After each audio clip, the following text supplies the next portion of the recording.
الحمد لله رب العالمين والصلاة والسلام على أشرف المرسلين وعلى آله وأصحابه أجمعين أما بعد يا أيها الذين آمنوا اتقوا الله حق تقاته ولا تموتن إلا وأنتم مسلمون يا أيها الناس اتقوا ربكم الذي خلقكم من نفس واحدة وخلق منها زوجها وبث منهما رجالا كثيرا ونساء واتقوا الله الذي تساءلون به والأرحام إن الله كان عليكم رقيبا يا أيها الذين آمنوا اتقوا الله وقولوا قولا سديدا يصلح لكم أعمالكم ويغفر لكم ذنوبكم ومن يطع الله ورسوله فقد فاز فوزا عظيما فإن أصدق الحديث كتاب الله وخير الهدي هدي محمد صلى الله عليه وسلم وشر الأمور محدثاتها وكل محدثة بدعة وكل بدعة ضلالة وكل ضلالة في النار اللهم صل على محمد وعلى آل محمد كما صليت على إبراهيم وعلى آل إبراهيم إنك حميد مجيد எல்லாம் அல்ல அல்லாஹ்வுடைய திருநாமம் போற்றி ஆரம்பம் செய்கின்றேன். ஸலாத்தும் ஸலாமும் இறை தூதர் இறுதி தூதர் நபி முஹம்மது ஸல்லல்லாஹு அலைஹி வஸல்லம் அவர்கள் மீதும் அவருடைய வாழ்க்கை வழிமுறைகளை இந்த உலகத்திலே பின்பற்றி வாழ்ந்த உத்தம சஹாபாக்கள் தொடர்ந்தவர்கள் பேர்ந்தவர்கள் இன்ஷா அல்லாஹ் கியாமத்துடைய நாள் வருகின்ற வரைக்கும் தூய்மையான இஸ்லாத்திலே வாழ்ந்து தூய்மையோடு மரணிக்க வேண்டும் என்ற நல்ல உள்ளங்கள் கொண்ட ஆண்கள், பெண்கள், வாலிபர்கள், வயோதிபர்கள் குறிப்பாக என்னையும் உங்களையும் இன்றெடுத்து எனக்கும் உங்களுக்கும் அறிவையும் அன்பையும் நேசத்தையும் பாசத்தையும் ஊட்டி வளர்த்துவிட்டு இப்போது என்னையும் உங்களையும் விட்டு மறைந்து மன்னரைகளிலே வாழ்ந்து கொண்டிருக்கின்ற என்றைக்குமே மறக்க முடியாத என்னையும் உங்களையும் பெற்றெடுத்த தாயும் தந்தையும் மீது இந்த மண்ணுக்கு மேலே வாழ்ந்து கொண்டிருக்கின்ற என்னையும் உங்களையும் பெற்றெடுத்த தாயும் தந்தையின் மீதும் அல்லாஹ்வுடைய அருளும் அன்பும் பாவ மன்னிப்பும் நரகத்தின் விடுதலையும் என்றென்றும் உண்டாக வேண்டும் என்ற இனிய பிரார்த்தனையோடு ஆரம்பம் செய்கின்றேன். கணியத்துக்கும் பெருமதிப்புக்கும் உரிய இஸ்லாமிய சகோதரர்களே, வாலிபர்களே, அல்லாஹ்வுடைய நல்லடியார்களே, நானும் நீங்களும் தனிமை, கூட்டம், குடும்பம் எதுவாக இருந்தாலும் என்னையும் உங்களையும் படைத்து என்னுடைய உள்ளத்திலும் உங்களுடைய உள்ளத்திலும் மறைத்து வைத்திருக்கிற அத்துணையையும் மறைந்து கொண்டு அவதானித்துக் கொண்டு கேட்டுக்கொண்டு பார்த்து கொண்டிருக்கின்ற அந்த படைத்த ரப்புல் ஆலமீன் எல்லா சந்தர்ப்பத்திலும் நான் செய்வதை, நான் எண்ணுவதை, நான் பேசுவதை அந்த அல்லாஹ் தஆலா பார்த்து கொண்டிருக்கிறான் என்ற பய உணர்வோடு இறையச்சத்தோடு நடந்து கொள்ளுமாறு முதலில் அடியேற்கும் அடுத்ததாக தாங்களுக்கும் அல்லாஹ்வுடைய தூதர் இந்த மாநில சமூகத்திற்கு ஞாபகமூட்டிய அந்த இறையச்சத்தை எனக்கும் உங்களுக்கும் ஞாபகமூட்டியவனாய் ஆரம்பம் செய்கின்றேன். கணியத்துக்குரிய இஸ்லாமிய உறவுகளே, அல்லாஹ்வுடைய நல்லடியார்களே, இந்த உலகத்தில் ஒரு மனிதன் வாழுகிற போது அந்த மனிதனுடைய எந்த காரியமாக இருந்தாலும் அந்த காரியம் ஏற்றுக்கொள்ளப்பட வேண்டுமாக இருந்தால் அதிலே இறையச்சம் இருக்க வேண்டும், அதிலே இஹ்லாஸ் இருக்க வேண்டும், அதிலே இறை தூதர் காட்டி தந்த அடிப்படையில் அது கண்டிப்பாக இருக்க வேண்டும். இது மூன்றும் இருந்தால்தான் நாம் செய்கின்ற எந்த புண்ணியமான காரியங்களாக இருந்தாலும் அது அல்லாஹ்விடத்தில் எனக்கும் உங்களுக்கும் நன்மை தரக்கூடியதாக இருக்கும். இந்த மூன்றில் ஏதாவது ஒன்று இல்லாமல் போகுமாக இருந்தால் நாம் செய்கின்ற எந்த ஒரு புண்ணியமாக இருந்தாலும் அதற்கு எந்த புண்ணியமும் அல்லாஹ்விடத்திலே கிடைக்காது என்பதை நானும் நீங்களும் மறந்துவிடக்கூடாது. அதனாலதான் அல்லாஹ்வுடைய தூதர் இந்த உலகத்தில் இந்த மாநில சமூகத்துக்கு ஆரம்பமாக சொல்லுகிற அந்த குர்ஆனிய வசனம் இறையச்சத்தை பற்றி பேசுகிற வசனம். அல்லாஹ்வுடைய தூதர் இந்த மாநில சமூகத்திற்கு ஏதாவது உபன்யாசம் செய்கிற போதும் அவர் ஆரம்பிக்கின்ற வார்த்தைகள் எல்லாமே அது அல்லாஹ்வையும் அல்லாஹ்வுடைய ரசூலையும் பற்றிய கலாச்சாரங்கள், இந்த மார்க்கத்தின் போதனைகள், அல் குர்ஆனின் முக்கியத்துவம், அல்லாஹ்வுடைய தூதர் காட்டி தந்த அந்த மார்க்கத்தின் முக்கியத்துவம், மார்க்கத்துக்கு முரணான காரியம், நரகம் பற்றிய எச்சரிக்கை, இது எல்லாம் உள்ளடங்கியதாகத்தான் என்ன செய்யும் அல்லாஹ்வுடைய தூதருடைய ஆரம்ப உரையே இருக்கும் என்பதை நானும் நீங்களும் ஹதீஸ்களிலே பார்க்கிறோம். கணியத்துக்குரிய இஸ்லாமிய உறவுகளே, அல்லாஹ்வுடைய நல்லடியார்களே, இந்த உலகத்தில் ஒரு மனிதன் வாழுகிற போது அந்த மனிதன் இந்த உலகத்திலும் மறுமையிலும் சிறந்தவனாக இருக்க வேண்டுமாக இருந்தால் அவன் இந்த உலகத்தில் வாழ்கிற போது தன்னை எல்லா நிலைமையிலும் எந்த ஒரு சந்தர்ப்பத்திலும் தன்னை இறைவனுக்கு மாற்றம் செய்கின்ற மனிதனாக அவன் ஆக்கிக் கொள்ளக்கூடாது. அதனால்தான் இந்த உலகத்தில் அல்லாஹ் தஆலா நாம் யாரும் பார்க்காவிட்டாலும் நம்மளை நம்முடைய உடல் உறுப்பு பார்த்து கொண்டிருக்கிறது, அதனால மறுமையில் உங்களுக்கு எதிராக சாட்சி சொல்ல இருக்கிறது என்பதை சூரத்துல் யாசீனிலே அல்லாஹ் எனக்கும் உங்களுக்கும் சொல்லுகிறார். اليوم نختم على أفواههم وتكلمنا أيديهم وتشهد أرجلهم بما كانوا يكسبون. அல்லாஹ் நாளை மறுமையிலே பேசுகிற என்னுடைய வாய்க்கும் உங்களுடைய வாய்க்கும் அல்லாஹ் பூட்டை போட்டு விடுவான். وتكلمنا أيديهم وتشهد أرجلهم. அந்த நேரத்தில் வாய் பேசாது. இந்த பூமியில் நானும் நீங்களும் ஆடுவதற்காகவும் ஓடுவதற்காகவும் பயன்படுத்துகிற இந்த கால்களும் கைகளும் அல்லாஹ்விடத்தில் எனக்கும் உங்களுக்கும் எதிராக சாட்சியம் சொல்லும் அப்படி என்று அல்லாஹ் தஆலா அல்-குர்ஆனிலே சொல்லுவதை பார்க்கிறோம். அல்லாஹ் இந்த உலகத்தில் நானும் நீங்களும் செய்கிற நல்ல காரியங்களையும் தீய காரியங்களையும் அல்லாஹ் பதிவேடு செய்வதற்காக வானவர்களை அல்லாஹ் தஆலா வைத்திருக்கிறான். அவர்கள் எல்லா நன்மைகளையும் எல்லா பாவங்களையும் அவர்கள் பதிவு செய்து கொண்டே இருக்கிறார்கள். எந்த ஒரு மனிதனுடைய மறுமையின் நாளில் வலது கரத்தில் அவனுடைய பட்டோலை கொடுக்கப்படுகிறதோ அவன் நிச்சயமாக அவன் மறுமையில் வெற்றி பெற்றவனாக இருப்பான். எந்த ஒரு மனிதனுடைய இடது கரத்தில் அவனுடைய பட்டோலை கொடுக்கப்படுகிறதோ அவன் நிச்சயமாக மறுமையில் நஷ்டமடைந்தவனாக அவன் இருப்பான் என்பதை அல்-குர்ஆன் எனக்கும் உங்களுக்கும் சொல்லித் தருகிறது. கண்ணியத்துக்குரியவர்களே, அதனால்தான் இந்த உலகத்தில் வாழ்ந்த சுன்னாவுக்காக மிகப்பெரிய சேவைகள் செய்த இமாம்களான இமாம் இப்னுல் கய்யிம் ரஹிமஹுல்லாஹ் அவர்கள் ஒரு அழகான ஒரு செய்தியை சொன்னார்கள். லா தஹ்திரன்ன குனூப ஸிகாரி, சின்ன சின்ன பாவம் தானே என்று நீங்கள் எல்லாம் சின்ன பாவம் அப்படி என்று பாவத்தை நீங்கள் அற்பமாக கருதாதீர்கள். இந்த போன் பார்க்கிறது, இந்த மியூசிக் கேட்கிறது, இந்த போட்டோ பார்க்கிறது, இந்த பாட்டு கேட்கிறது, நம்ம பெரிய பாவம் ஒன்று செய்யலையே, நம்ம விபச்சாரம் செய்யலையே, நம்ம குடிக்கலையே, நம்ம கொலை செய்யலையே, நம்ம சூதாடலையே, இப்படி பெரிய பெரிய பாவம் செய்தால்தான் நம்ம மர்ம நாசமாகிடும் என்றெல்லாம் நீங்கள் நினைக்காதீர்கள். லா தஹ்திரன்ன குனூப ஸிகார், சின்ன சின்ன சின்ன பாவம் அப்படி என்று யாருமே நீங்கள் அற்பமாக கருதாதீர்கள். இன்ன குனூப ஸிகாரி ருசுலு குனூபுல் கிபார், சின்ன சின்ன சின்ன பாவங்கள் தான் பெரும் பாவத்துக்கு உங்களை கொண்டு போய் சேர்க்குகிற பெரும் பெரும் தூதுவர்களாக இருப்பார்கள் என்ற செய்தியை இமாம் இப்னுல் கய்யிம் ரஹிமஹுல்லாஹ் அவர்கள் சொல்லிவிட்டு ஒரு அழகான ஒரு உதாரணத்தை சொல்கிறார்கள்.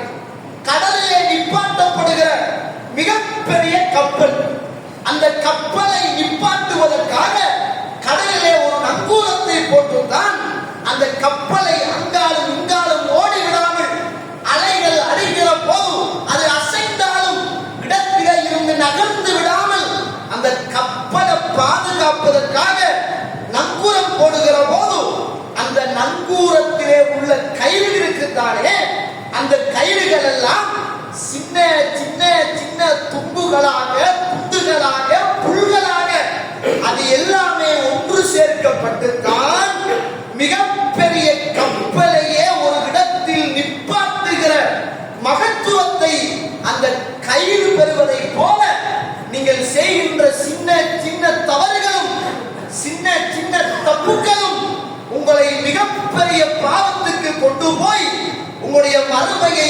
அநியாயமாக்கி விடுகிற, அழித்து விடுகிற சின்ன சின்ன பாவங்கள் என்று நீங்கள் யாருமே பராமுகமாக நீங்கள் இருந்து விட வேண்டாம் என்ற செய்தியை இமாம் இப்னுல் கய்யிம் ரஹிமஹுல்லாஹ் அவர்கள் சொல்லுவதை பார்க்கிறோம்.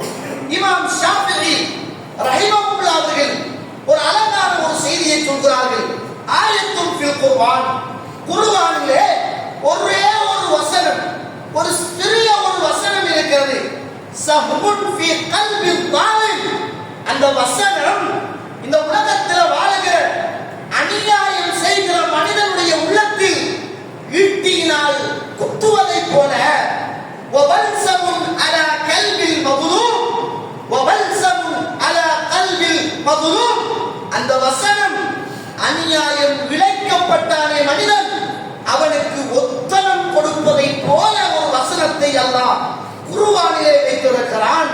அது மிகச்சிறிய வசனம். அந்த வசனம் என்ன தெரியுமா? சூரத்துல் மரியம் 19வது அத்தியாயம் 46வது 44வது 64வது வசனம். அல்லாஹ் சொல்லுகிற போது, வமா கான ரப்புக நசியா, அல்லாஹ் நீங்கள் செய்கின்ற எதையும் அல்லாஹ் மறந்தவன் கிடையாது. என்ன வார்த்தை தெரிகிறதா? இந்த வார்த்தையின் யதார்த்தமும் அர்த்தமும் புரிகிறதா?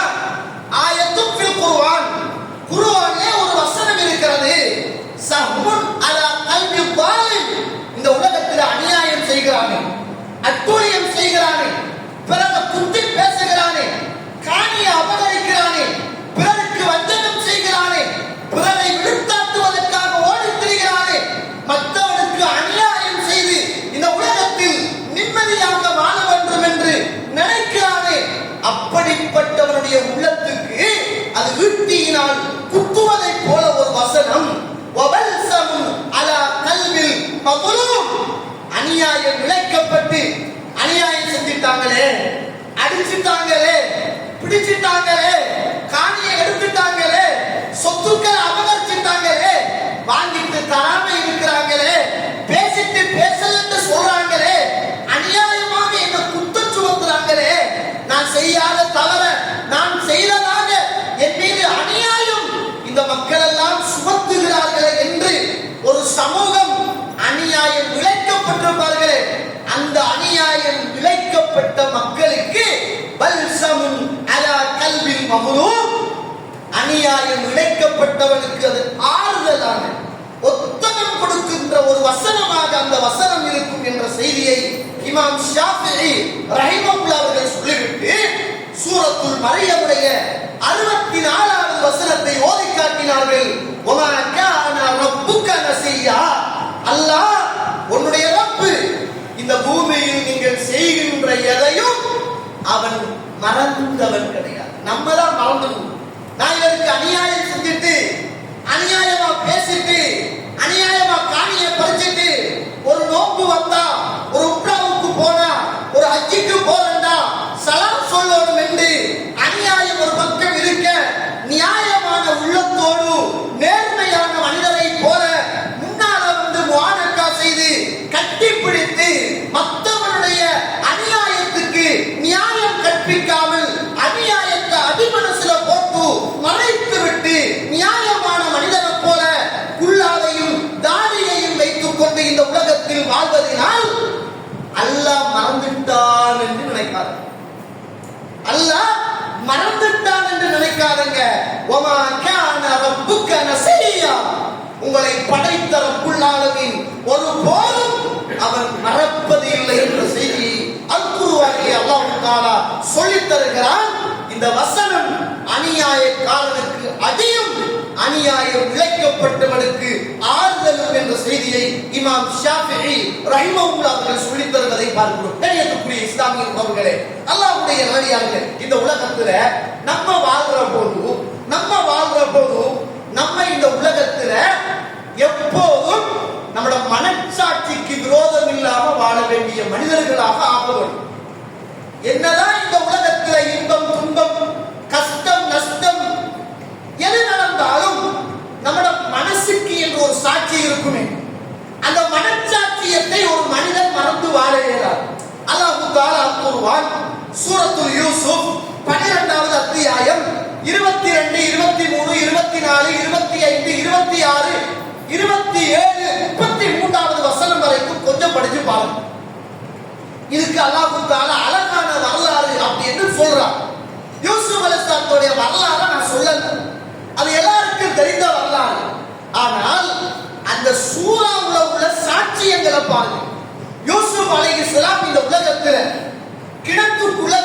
வீசப்படுற நேரம் அவருக்கு தெரியாது நாளைக்கு நான் இந்த சமூகத்துடைய மிகப்பெரிய பொருளாதார அமைச்சராக ஆகுவேன் என்ற செய்தி அவருக்கு தெரியாது. அன்று காலையில் யூசுப் அலைஹிஸ்ஸலாம் கிணற்றில் வீசப்படுறார். அன்று மாலையில் அல்லாஹ் தஆலா பெரிய ஒரு அரசனுடைய மாளிகையில் அல்லாஹ் அவரை கொண்டு போய் சேர்த்தார். மூசா அலைஹிஸ்ஸலாம் பிறந்த அன்று காலையில் அழுது கொண்டிருக்கிறார். மூசா அலைஹிஸ்ஸலாமுடைய தாய் பிள்ளை அழுகிற சத்தத்தை ஃபிரௌன் கேட்டால் கொண்டு விடுவானே என்று தாய் ஒரு மூலையில் நின்று பிள்ளை அழுகிற போது தாயும் அழுது கொண்டிருக்கிறாள். பிள்ளை அழுகிற சத்தத்தை கேட்டால் ஃபிரௌன் கொண்டு விடுவானே என்று அதே பிள்ளையை அல்லாஹ் அன்று மாலையில் எந்த ஃபிரௌன் பிள்ளை அழுகிற சத்தம் கேட்டால் கொண்டு விடுவான் என்று தாய் பயந்தாலோ அதே அழுகை சத்தம் அன்று மாலையில் ஃபிரௌனுடைய வீட்டுக்குள் அந்த பிள்ளை அழுகிறது. எந்த தாய் அழுது கொண்டு இருந்தாலோ அதே தாய் ஃபிரௌனுடைய மாளிகைக்குள் வந்து தன் சொந்த பிள்ளையை மார்போடு அணைத்து அந்த பிள்ளைக்கு பால் கொடுக்குகின்ற உன்னத வரலாறை அல்லாஹ் தஆலா ஏற்படுத்தி வைத்தார். அன்று ஒரு நாள் இப்ராஹிம் அலைஹிஸ்ஸலாம் நெருப்புக்குள் வீசப்படுகிற போது சுடப்பட்டு கரிக்கட்டையாக நான் மாறிவிடுவேன் என்றுதான் நினைத்து விழுந்தாட்டப்பட்ட இப்ராஹிம் அலைஹிஸ்ஸலாம் பத்திக் கொண்டிருந்த அந்த நெருப்புக்குள் குளிராக உணர்வார் என்பது இப்ராஹிம் அலைஹிஸ்ஸலாத்துக்கு தெரியாது. அதனாலதான் நம்ம பிறக்க நம்மளோட பொருளாதாரம், நம்மளோட படிப்பு, நம்மளோட மதிப்பு, நம்மளோட பட்டம், நம்மளோட உலக வாழ்க்கை, நமக்கான பிள்ளைகள், நமக்கான சோதனைகள், நமக்கான சாதனைகள், நமக்கான கண்ணியங்கள், நமக்கான இழப்புகள் யாருக்குமே தெரியாது. அது அல்லாஹ் அப்படிதான் வச்சிருக்கிறார் தோழர்களே. நம்ம வர வர வர வளர வளர வளர அப்பதான் புரியும் அல்லாஹ் நமக்கு எவ்வளவு அருள் செஞ்சிருக்கிறான் என்பது அப்பதான் நமக்கு தெரியும். ஏன்னா யூசுப் அலைஹிஸ்ஸலாம் கிணத்துல இருக்கிற நேரம் அவருக்கு தெரிஞ்சிருந்தால் கிணத்துக்குள்ள சந்தோஷமாக இருந்திருப்பார். யாரும் ஒரு பயண கூட்டம் வந்து என்னை கொண்டு போய் அரச மாளிகையில் வைத்து வளர்ப்பார் என்று அவர் சந்தோஷப்பட்டிருப்பார். அழுது கொண்டுதான் இருந்தார், கவலைப்பட்டு கொண்டுதான் இருந்தார். அவருக்கே தெரியாது அல்லாஹ் என்னை எங்கே கொண்டு போகிறான். மூசா அலைஹிஸ்ஸலாம் அழுது கொண்டுதான் இருந்தார். அவருக்கே தெரியாது அல்லாஹ் எவன் கொள்ளுவாரோ அவன் பெட்ரூம்ல கொண்டு போய் அல்லாஹ் வளர்த்தான். இது அல்லாஹ். இப்ராஹிம் அலைஹிஸ்ஸலாம் பயந்து கொண்டுதான் இருந்தார். அல்லாஹ் தான் நெருப்புக்கு கட்டளை இட்டார். யா நாரு கூனு, யா நாரு நெருப்பே, இப்ராஹிமுக்கு நீ சாந்தமாக குளிராக மாறிவிடு என்று அல்லாஹ் தான் கட்டளை இட்டார். அதனால இன்றைக்கு நம்மளோட வாழ்க்கை இப்படி இருக்கும், நாளைக்கு எப்படி இருக்கும் என்று தெரியாது. இன்றைக்கு எப்படி இருக்குது, நாளைக்கு எப்படி இருக்கும் என்று தெரியாது. அல்லாஹ் உயர்த்திடுவான், சில நேரம் அல்லாஹ் கவுத்து விடுவான், சில நேரம் அல்லாஹ் தஆலா நம்மளை கவுத்து விடுவான் அல்லது உயர்த்தி விடுவான். அதனால நம்ம எப்பயும் நம்மளோட மனோ சாட்சியத்துக்கு விரோதம் இல்லாத மனிதர்களாக வாழ வேண்டிய தேவை நம் எல்லோருக்குமே இருக்கிறது. இதனாலதான் யூசுப் அலைஹிஸ்ஸலாம் மன்னனுடைய வீட்டில் வளர்ந்து வருகிற போது மன்னன் வீடு எப்படி இருக்கும் நினைச்சு பாருங்க. அங்க என்ன குறை இருக்கும்? பாதுகாப்புக்கு பஞ்சமா, உணவுக்கு பஞ்சமா, பஞ்சு மெத்தைக்கு பஞ்சமா, வேலையாட்களுக்கு பஞ்சமா, எப்படி இருக்கு வாழ்க்கை? சும்மா இந்தாய் இருக்கிற நம்மட நாட்டு ஜனாதிபதியை இப்ப சந்திக்க ஏறுமா? அவர் வீட்டுக்கு போக ஏறுமா? பிரதமரை சந்திக்க ஏறுமா? மன்னன் தோழர்களே, மன்னன் வீட்டுக்குள்ள யூசுப் அலைஹிஸ்ஸலாம் எப்படி சொகுசாக வாழ்ந்திருப்பார்? மன்னன் மனைவியே யூசுப் அலைஹிஸ்ஸலாத்து வஸ்ஸலாம் அவர்களின் மீது ஆசைப்படுகிற அளவுக்கு அவருடைய அழகு எப்படி இருந்தது? எப்படி இருந்தது? மன்னன் மனைவி ஆசைப்படுற அளவுக்கு, ஆசைப்பட்ட மன்னன் மனைவிக்கு யூசுப் அலைஹிஸ்ஸலாம் அடிமைத்தனமான வாழ்க்கை வாழ்ந்தாரா இல்லையா? இல்லை. நினைச்சிருந்தா வாழ்ந்திருக்கலாம். யூசுப் அலைஹிஸ்ஸலாம் நினைச்சிருந்தால் வாழ்ந்திருக்கலாம். ஆனா அந்த மன்னன் மனைவி 5 விஷயங்களை செய்கிறான். வகல்லக்கத்தில் அபுவா, கதவை பூட்டி தாப்பால் இட்டான். தன்னை அலங்கரித்துக் கொண்டான். தன்னை அலங்கரித்துக் கொண்டான். ஹைதலக் வா அப்படி என்று கூப்பிட்டார். யூசுப் அலைஹிஸ்ஸலாம் 4வது ஓடினார். மன்னன் மனைவி திரட்டினார். யூசுப் அலைஹிஸ்ஸலாத்துடைய முதுகு பக்கம் பிடித்து இழுத்தால் சட்டை விழுந்தது. இந்த 5 காரியங்களையும் அரசனுடைய மனைவி யாரும் இல்லாத பாதுகாப்பு நிறைந்த வீட்டுக்குள் யூசுப் அலைஹிஸ்ஸலாத்து வஸலாம் அவர்களை அடைந்து கொள்ள வேண்டும் என்பதற்காக துடியாய் துடித்த போது யூசுப் அலைஹிஸ்ஸலாத்து வஸலாம் அவர்கள் முதலாவது அந்த பெண்ணிடத்தில் கொண்டு வந்து நிப்பாட்டிய சாட்சியம் ஆலமானது. அல்லாஹ் என்னையும் உன்னையும் பாதுகாக்கட்டும். அல்லாஹ் என்னையும் உன்னையும் பாதுகாக்கட்டும் என்று அல்லாஹ்வுடைய சாட்சியத்தை கொண்டு வந்து நிற்பாட்டுகிறார். அல்லாஹ்வுடைய சாட்சியம் என்பது அது சாதாரணமானது அல்ல தோழர்களே. ஒரு தடவை இப்னு உமருடைய மகனார் அப்துல்லா ரலியல்லாஹு அவர்கள் அப்படியே நடந்து போறாங்க.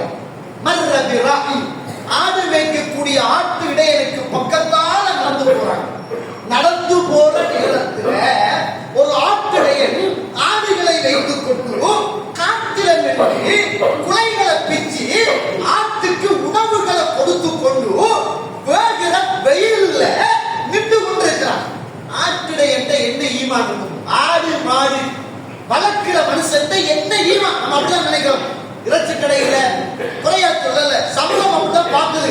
இறைச்சி கடையில வேலை செய்யறவங்களுக்கு ஈமான் இல்ல, ரத்தத்தோட கண்டு கண்டு கொலை செய்யறது லேசா போயிடுச்சு அப்படிதான் இன்னைக்கு சமூகம் பேச. அப்படிப்பட்டவர்கள் அல்ல அவர்கள். அவங்களுக்கு சரியான ஈமானும் இஸ்லாமும் வந்தால் எங்களை விடவும் அதில் அவர்கள் உறுதியாக இருப்பார்கள். ஆக்கடை என்ன ஈமா இருக்க போதும். உடனே உமருடைய மகன் அப்துல்லா கேட்கிறார், எனக்கு ஒரு ஆட்டை வித்து போடு, எனக்கு ஒரு ஆட்டை வித்துடு நீ அப்படின்னு சொல்றான். ஆக்கடையன் சொல்றான், அப்துல்லாவே நான் ஆட்டை உண்ட உங்களுக்கு விற்கிறது பிரச்சனை அல்ல, ஆனா என்ன எஜமான் கேட்பானே ஆடு ஒன்று குறைஞ்சா என்னன்னு கேட்பானே, அப்ப நான் என்ன பதில் சொல்ல அப்படி என்று ஆட்டு இடையன் உமருடைய மகன்கிட்ட கேட்கிறார். உமருடைய மகனார் அப்துல்லா சொல்றார், சொல்லு அக்கலஹல் ஓனாய் விட்டுட்டு சொல்லு, ஓனாய் பிடிச்சிட்டு போயிட்டு சொல்லு.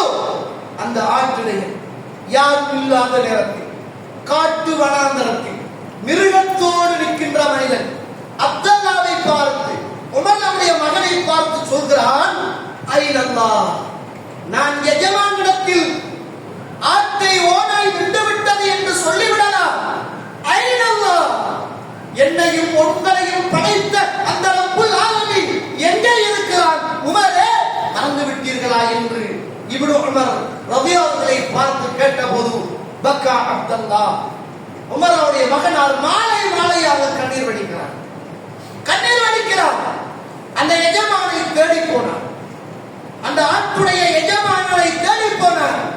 போய் கேட்கிறார், உன் ஆட்டு இடையனுக்கு எவ்வளவு வேண்டும் விலை சொல், நான் தருகிறேன் என்றார். அவன் நான் தரமாட்டேன் அப்படின்னு.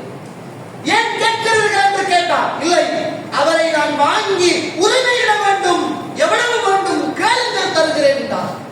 அன்றைக்கு இருக்கிற பிரைஸை விட அதிகமாக கூட்டி சொல்றான். இந்த காணிக்கு ஒரு 20 லட்சம் நமக்கு தேவைதான், எப்படியும் வாங்குவாங்களா என்று தெரிஞ்சா ஒரு 30 லட்சம் சொல்லுவோமா? அந்த ஆட்டிடையனுடைய எஜமானன் அன்றைக்கு இருக்கின்ற அந்த விலையை விடவும் தமிழ் மடங்காக சொல்லி இவ்வளவு தந்தால் தருவேன் என்றான். சுப்ஹானல்லாஹ். அப்துல்லா நரகவாதி இல்லை என்று சொல்லப்பட்ட அந்த மிகப்பெரிய மகான் உமர் ரலியல்லாஹு மகனார் அதிகமான விலையை கொடுத்து அவரை வாங்கி இன்றையிலிருந்து நீ ஒரு ஆட்டிடையனாக இருக்கக்கூடாது, அடிமையாக இருக்கக்கூடாது, ஒரு சுதந்திரமான மனிதனாக இந்த மண்ணுக்கு மேலே வாழ வேண்டும். அல்லாஹ் மீது ஆணையாக நான் சொல்கிறேன், அல்லாஹ் உன்னுடைய நாவில் அவன் நாவல் என்று பேசி இருக்கிறான் என்று நான் நினைக்கிறேன் என்று அவனை உடனடியாக வாங்கி அவனை உரிமை விட்டு போன செய்தி அதவுல் முஃப்ரத் என்று சொல்லுகின்ற கிரந்தத்தில் பதிவு செய்யப்பட்டதை பார்க்கிறோம். கண்ணியத்துக்குரிய இஸ்லாம் உறவுகளே, ஆற்றுடைய என்ன ஈமான் இருக்கும்? இறைச்சி கடைக்காரன் என்ன ஈமான் இருக்கும்? பால் விற்கிற மனுஷன் தண்ணியை கலக்காம எப்படி பாலை விற்பான்? பழக்கடைக்காரன் எப்படி ஏமாற்றாமல் இந்த பழுத்து போன அழுகி போன புழுத்து போன பழங்களை எல்லாம் மறைத்து விற்பான்? யோசிச்சு பாருங்களேன். ஆற்றிடையினத்தில் இருந்த அந்த ஈமான் ஐநல்லா, அல்லாஹ் என்னை படைத்தவனும் உங்களை படைத்தவனும் பார்த்து கொண்டிருக்கிறான் என்ற அந்த இறை சாட்சியம் அன்று வேலை செய்த போது அவனை பாவத்திலே இருந்து பாதுகாப்பதற்கு மிகப்பெரிய தூணாக அந்த இறை சாட்சியம் மாறி போன வரலாறு யூசுப் அலைஹிஸ்ஸலாத்துடைய வரலாறு என்பதை மறந்துவிடக்கூடாது. அந்த பெண் விடல அடிமேல் அடி விழுந்தால் அம்மியும் நகரும் என்பதை போல இறை சாட்சியத்தை கொண்டு வந்து அந்த பெண்ணின் தீங்கிலிருந்து தப்பித்துக் கொள்ளலாம் என்று முயற்சி செய்கிறார். இறை சாட்சியம் செல்லுபடி என்று போன போது உடனே அந்த பெண் மீண்டும் யூசுப் அலைஹிஸ்ஸலாத்தை அழைக்கிறார். வரலாறு சொல்லல, அப்பள வெட்டினது, கத்திய கொடுத்தது எல்லாம் உங்களுக்கு தெரியும். ஆனால் யூசுப் அலைஹிஸ்ஸலாம் இரண்டாவது ஒரு சாட்சியத்தை கொண்டு வருகிறார். அந்த பெண் விடாம முயற்சி செய்த போது யூசுப் அலைஹிஸ்ஸலாம் அந்த பெண்ணை பார்த்து சொல்கிறார், இன்னஹு ரப்பி, உன்னுடைய எஜமான், உன்னுடைய கணவன் என் எஜமான். இன்னஹு ரப்பி அஹ்ஸன மதுவாய, எனக்கு நல்ல வாழ்க்கையை கொடுத்திருக்கிறார். நான் கிணத்துக்குள் வீசப்பட்டவன், என்னை கிணத்திலே இருந்து பாதுகாத்து அரண்மனைக்கு கொண்டு வந்து ஆறுதலான வாழ்க்கை தந்து, பஞ்சனைகள் தந்து, உணவு தந்து, உடை தந்து, பாதுகாப்பு தந்து, இத்துணையும் தந்தது உன் கணவர் என் எஜமான். இன்னஹு அஹ்ஸன மத்வாய், இன்னஹு ரப்பி, அவர் என்னுடைய எஜமான், நல்ல வாழ்வை எனக்கு தந்திருக்கிறார். அப்படிப்பட்ட மனுஷனுக்கு எப்படி துரோகம் செய்ய முடியும்? எப்படி துரோகம் செய்ய முடியும்? கடையில நம்பி கெசியர்ல வச்சுட்டு போறார் முதலாளி, எனக்கு மாசம் சம்பளம் தாரார், வருஷம் வந்தா போனஸ் தாரார், வாழ்க்கையில கஷ்டம் வந்தா அள்ளித்தாரார், கடன் என்றா யாருக்கு தெரியாம அடைச்சிடுறார், என் வாப்பாக்கு உமாக்கு சோமில் என்றா அவர் குடிச்சு போறார், அவர் பிள்ளைய போல என்னையும் பார்க்கிறார். என்ன கடையில பொறுப்பு வைத்திருக்கிற இந்த எஜமானுக்கு விரோதமாக நான் எப்படி வெளியாட பிசினஸ் பண்ண முடியும்? கல்லாவுல போட வேண்டிய அந்த சல்லியை பொக்கெட்டில எப்படி போட முடியும்? நான் எப்படி துரோகம் செய்ய முடியும்? எனக்கு நல்ல வாழ்வாதாரம் தந்து, உணவு தந்து, உடை தந்து, என்னை பாசமாக பார்த்துக் கொண்ட உன்னுடைய கணவன் என் எஜமான், அவனுடைய சொத்து நீ எப்படி உன்னை திருட முடியும்? உன்னோடு எப்படி நான் இந்த இன்பத்தில் விபச்சாரத்தில் ஈடுபட முடியும் என்று கேட்ட போது மனச்சாட்சியத்தை கொண்டு யாருமே இல்ல தானே? யோசிச்சு பாரு, உன் மாப்பிள்ளையை நினைச்சு பாரு, எனக்கு உனக்கும் செய்த உதவியை நினைத்து பாரு, வாழ்க்கையை நினைத்து பாரு, எல்லாத்தையும் ஞாபகப்படுத்துகிறார். கேட்க வரல, மனசு மாறல. மூன்றாவது ஒரு சாட்சியத்தை கொண்டு வருகிறார். அந்த சாட்சியம் வெளிப்படாமல் போனோம். மூன்றாவது ஒரு சாட்சியம் என்ன சாட்சியம்? மூன்றாவது சாட்சியம் வஸஹில ஷாஹிதும் மின் அஹ்லி, ஓடி போறார், திறக்கிறார். அந்த நேரத்தில் சட்ட கிளியில் பின்னால அவங்கள குடும்பத்தில் உள்ள ஒருத்தரும் மன்னரும் நேரடியாக வந்து இந்த செய்தியை பார்க்கிறாங்க. வஸஹில ஷாஹிதும் மின் அஹ்லி, அவருடைய குடும்பத்திலே உள்ள ஒருத்தர் வந்து சாட்சி சொல்கிறார். மனித சாட்சி, இறை சாட்சியம் வலுவற்று போனது, மனச்சாட்சியம் வலுவற்று போனது, மனித சாட்சியம் அதை கொண்டு வரார். மனைவியை பார்த்து, அரசரை பார்த்து சொல்றார், முன்னால கிழிஞ்சிருந்தா யூசுஃபுடைய பிரச்சனை, பின்னால கிழிஞ்சிருந்தா எஜமாட்டியுடைய பிரச்சனை. யூசுஃபுடைய சட்டம் பின்னாலதானங்க கிழிஞ்சிருக்குது. ஆனா மனைவி உடல் மானம், கௌரவம், மதிப்பு, பட்டம், கண்ணியம் அரசன் வீட்டுக்குள்ள அதுதான் ஆடி.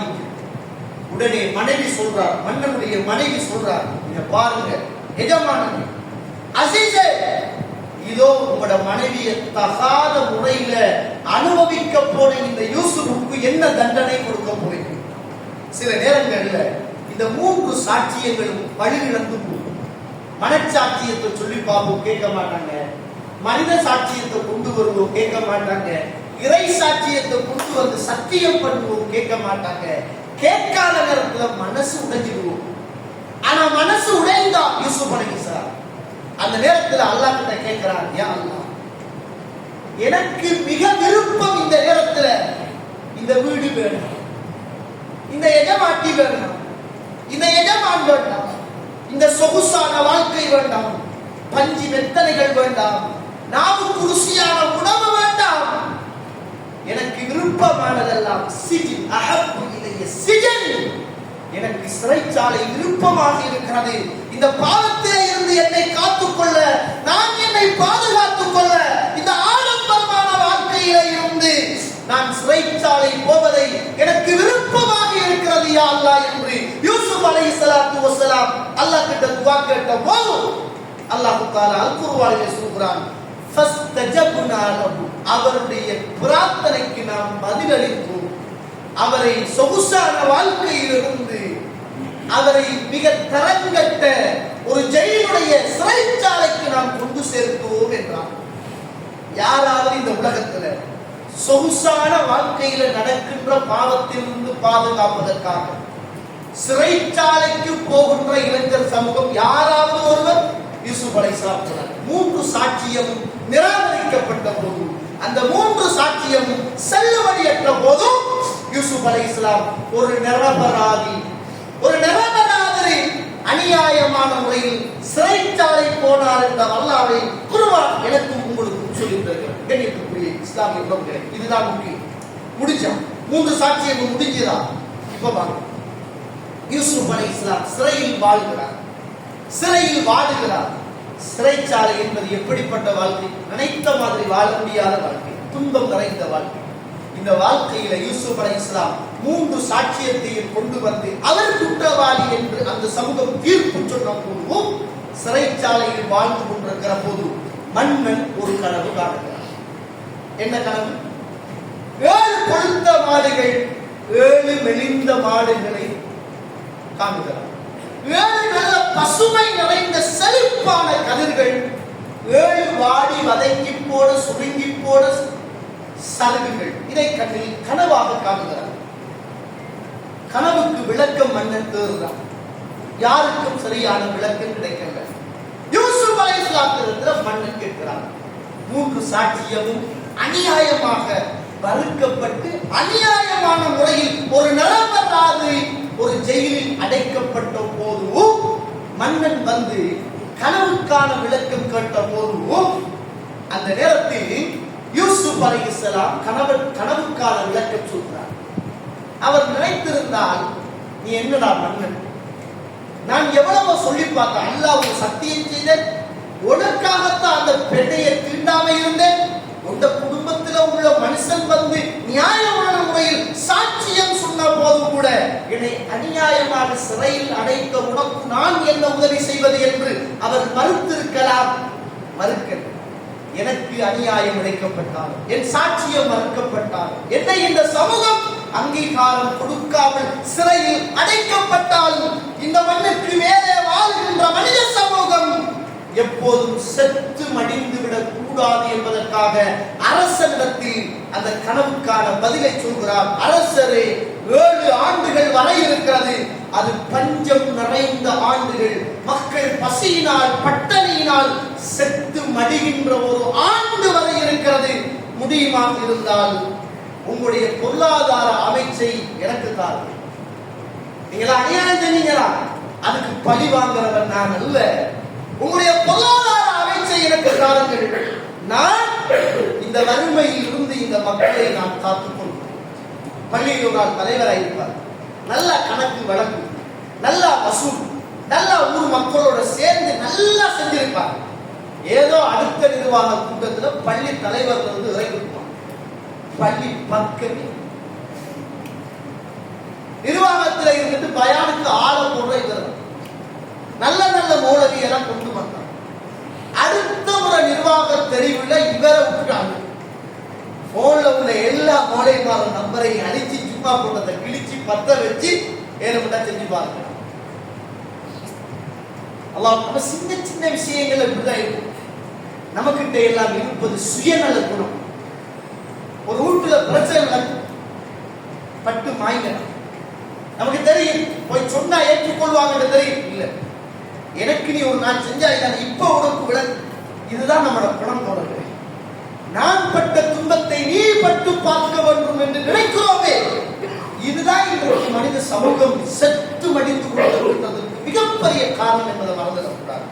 மனிதம் வாழும், மனிதத்தன்மை வாழும், நியாயம் வாழும், நீதி வாழும், மனச்சாட்சியம் வாழும், தெய்வ சாட்சியம் வாழும், மனித சாட்சியம் இந்த மண்ணுக்கு மேலே ஆளோடும்.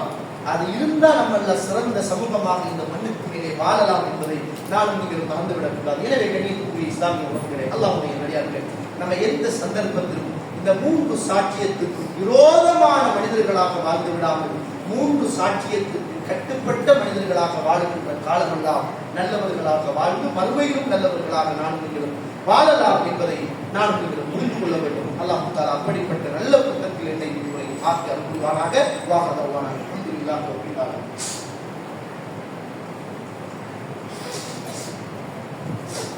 அல்ஹம்துலில்லாஹ் ரப்பில் ஆலமீன். வஸ்ஸலாத்து வஸ்ஸலாமு அலா அஷ்ரஃபில் முர்ஸலீன் வ அலா ஆலிஹி வ அஸ்ஹாபிஹி அஜ்மஈன். அம்மா பஅத்.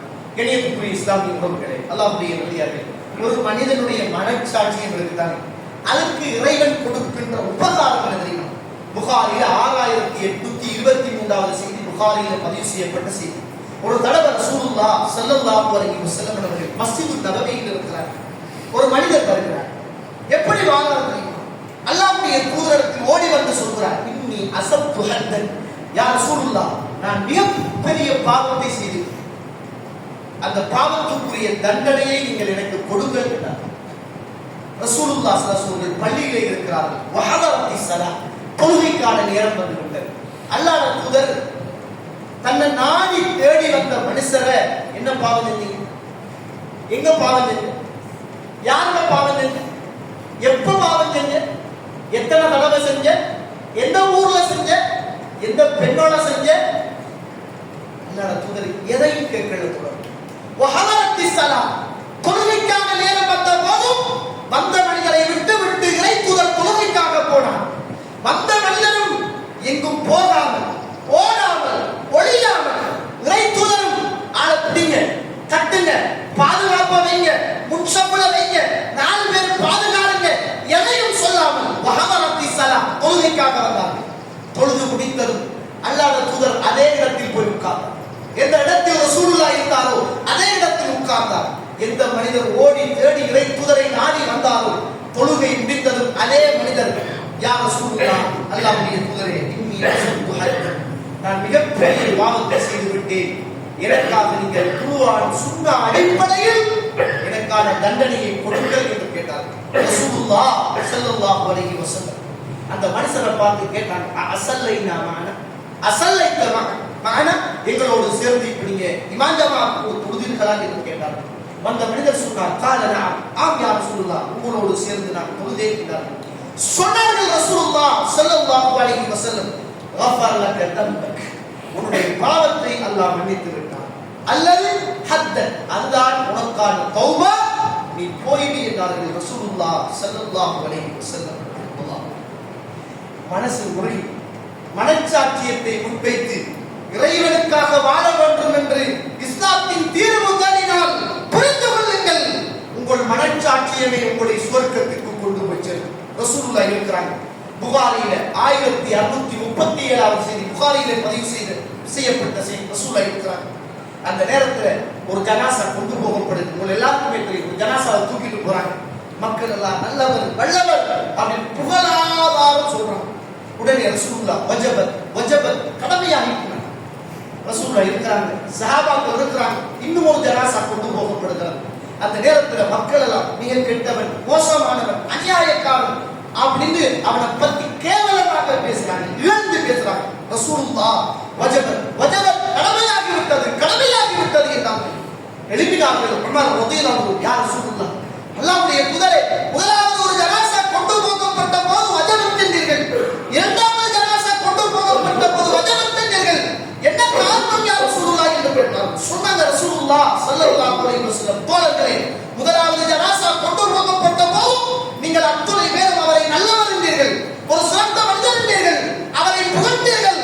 நீங்கள் புகழ்ந்த போதும், நீங்கள் அவரை நல்லவர் என்று சொன்ன போதும் அல்லாஹ்வும் வஜபத் அவரை நல்லவர் என்று எழுதிவிட்டார். இரண்டாவது ஜனாசா கொண்டு போகப்பட்ட போது அவர் மோசமானவர், கெட்டவர் என்று அவரை இகழ்ந்தீர்கள். அல்லாஹ்வும் உங்களுடைய பேச்சை கேட்டு அவரை கெட்டவர் என்று எழுதிவிட்டார். அதுதான் வஜபத் என்று நான் சொன்னேன் என்று சொல்லிவிட்டு ரசூலுல்லாஹ் சொன்னாங்க, அன்தும் ஷுஹதாஉல்லாஹி ஃபில் அர்த், நீங்கள் எல்லோரும் இந்த பூமியிலே சாட்சியாளர்கள் இருக்கிறார். நம்ம நினைக்கிறத மற்றவன் நமக்கு கணக்கு இல்லை, மற்றவன் என்ன கேடு கேட்டு போனாலும் பரவாயில்ல, மைக்கால் மை பெற்றோர் நானே இந்த வாழ்க்கையை எவர் கேட்பா என்ன செய்கிறான் பாப்பவே என்று வாழ்கிறோம். இது ஒரு ஈமானிய ஒரு சமூகத்துடைய வாழ்க்கை அல்ல. நம்முடைய ஜனாசாவுக்கு இந்த மண்ணுக்கு மேலே சாட்சி சொல்லுகிற சமூகம் இந்த மனிதர்கள். அவர்களுடைய சாட்சியத்தை அல்லாஹ் தஆலா ஏற்றுக்கொள்கிறார். மனித சாட்சியம் என்பது மிக பெரிய மறுமைக்கு நன்மை சேர்க்கின்ற ஒரு சாட்சியம் என்பதை மறந்துடக்கூடாது. ஏறுண்டா செய்யடா பாருங்கடா பாப்பண்டா, இதெல்லாம் ஒரு மூமியுடைய வாழ்க்கை அல்ல.